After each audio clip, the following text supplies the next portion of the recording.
Daman na san ba ma ni kaɗai ba ne, daman kowa wannan tallace-tallacen na Google yana ƙona mai rai. To yau dai shari'a ta biyo ta kan Google.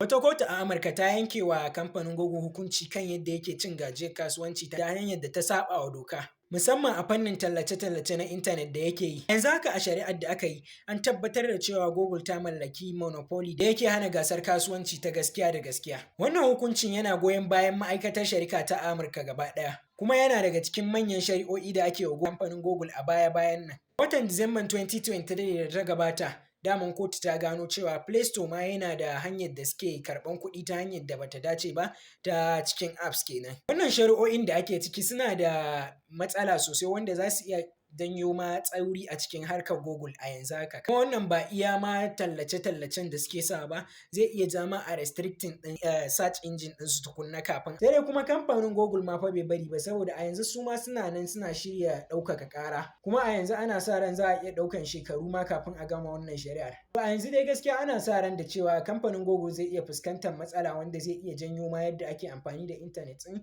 ya canza sosai. Musamman ma dai ni gaskiya gani abin da ya min daɗi shine maganar tallace-tallacen nan.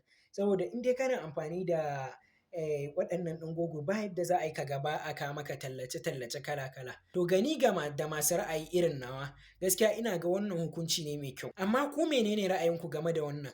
Na san wasu da yawa ba za su fahimci kan labarin ba, to amma abin da ake nufi shine wannan tallace-tallacen da kuma wasu harkoki da Google take yi yanzu an maka ta a kotu. Yanzu ku ci gaba da bibiya na ga duk abin da yake faruwa a shari'ar, insha Allahu zan sa muku.